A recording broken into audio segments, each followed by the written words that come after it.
أما بعد فأعوذ بالله من الشيطان الرجيم بسم الله الرحمن الرحیم۔ محترم حاضرین، آج کی محفل میں انتہائی اختصار کے ساتھ اپنے آقا کے بچوں پر روشنی ڈالنا چاہتا ہوں۔ میرے ہم عمر اور سفر ساتھیوں، سارے انبیاء کی سیرتوں کا مطالعہ کر لیجیے، مگر آپ کو ان کے بچپن اور جوانی کی تفصیلی حالات نہیں ملیں گے۔ دیکھیے، میرے آقا صلی اللہ علیہ وآلہ وسلم کی خصوصیت ہے کہ ان کے ولادت رضاعت سے لے کر وفات تک کے تفصیل حالات معلوم ہے۔ میرے آقا صلی اللہ علیہ وآلہ وسلم ابھی شکم مالزی میں تھے کہ ان کے والد کا انتقال ہو گیا۔ 6 سال کی عمر میں تو والدہ بھی فوت ہوگی، 8 سال کی عمر تک تو دادا بھی چل بسے۔ ڈاکٹر والوں نے اس سے یہ نکالا کہ عام طور پر ہوتا یہ ہے کہ اولاد میری دمان نظر آئے تو والدین کی طرف منسوب کرتے ہیں، شبیر میری دمان نظر آئے تو استاد کی طرف منسوب کرتے ہیں، مرید کی دمان نظر آئے تو پیر کی طرف منسوب کرتے ہیں۔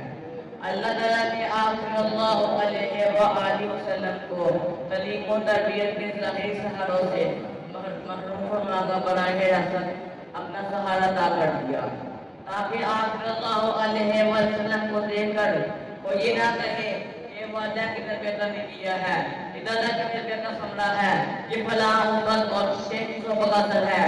اور یہ صرف آپ صلی اللہ علیہ وسلم کی تخصیص نہ تھی بلکہ سارے انبیاء کا اتحاد تھا۔ میں سوال کرتا ہوں، آج جواب دیجیے، حضرت نوح علیہ السلام کو شجاعت کا سبق کس نے دیا؟ کہہ دیجیے اللہ نے۔ حضرت ابراہیم علیہ السلام کو خلت کے مقام تک کس نے پہنچایا؟ حضرت اسماعیل علیہ السلام تسلیم اور ادا کا درس کہاں سے لیا؟ حضرت صالح علیہ السلام نے فصاحت کہاں سے سیکھی؟ حضرت لوط علیہ السلام کو حکمت کس نے عطا کی؟ حضرت موسیٰ علیہ السلام کا جام و جلال کس کی تربیت کا ثمرہ تھا؟ حضرت ایوب علیہ السلام کا صبر کس کی محنت کا نتیجہ تھا؟ حضرت یونس علیہ السلام کی توبہ و انابت کا راستہ کس نے بتایا؟ حضرت عیسیٰ علیہ السلام نے زہد و قناعت کا سبق کہاں سے پڑھا؟ اگر آپ کہتے ہیں اور بجا کہتے ہیں کہ سارے انبیاء کو انی و عملی و رحلتی اور بھی حقیقی رفتار نے عطا کی، تو میں بھی سچ بولتا ہوں کہ حضرت محمد صلی اللہ علیہ وآلہ وسلم کو حضرت نوح علیہ السلام شجاعت، حضرت ابراہیم علیہ السلام کی خلت، حضرت اسماعیل علیہ السلام کا جذبہ تسلیم و رضا، حضرت صالح علیہ السلام کی فصاحت، حضرت لوط علیہ السلام کی حکمت، حضرت موسیٰ علیہ السلام کا جام و جلال، حضرت ایوب علیہ السلام کا صبر، حضرت یونس علیہ السلام کی توبہ و انابت، حضرت عیسیٰ علیہ السلام کی زہد و قناعت صرف و صرف اللہ تعالیٰ نے عطا کی۔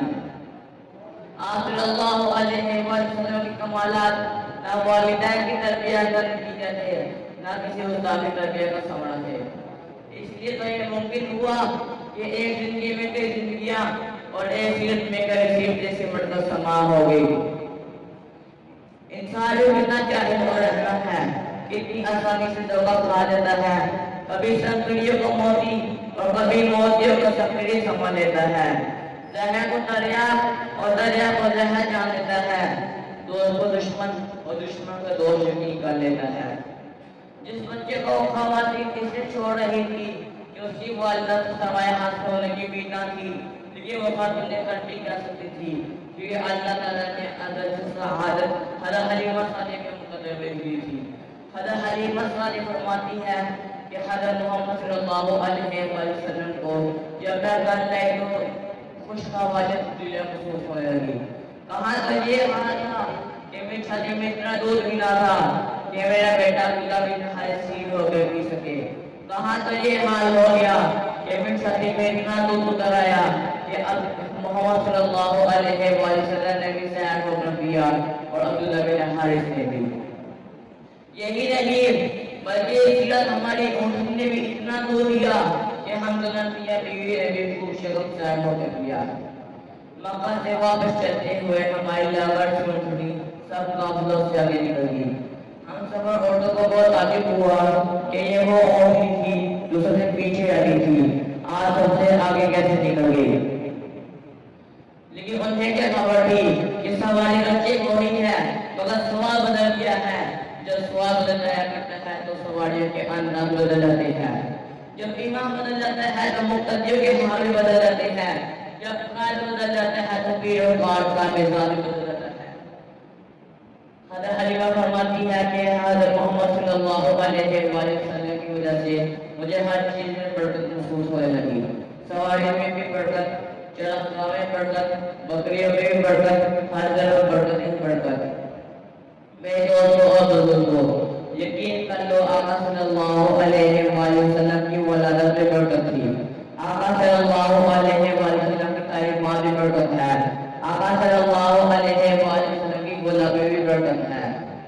آج ہم ہمارے بیان بازی تو خود تو موجود نہیں, مگر اگر ہم آپ سے غلام بن جائے تو ہماری بنجر کے لیے سونا اگالے گی, ہمارے کندھوں کے خوش تندوز سے بڑھ جائے گے, ہمارا اسمان احمد کی بڑھ جائے گا, ہمارے کھانے والے سے رہے ہوئے گے. میرے دوستوں, آقا صلی اللہ علیہ وآلہ وسلم کا بچپن مثالی تھا. وہ ماحول میں شراب نوشی اور بدکاری عام تھی.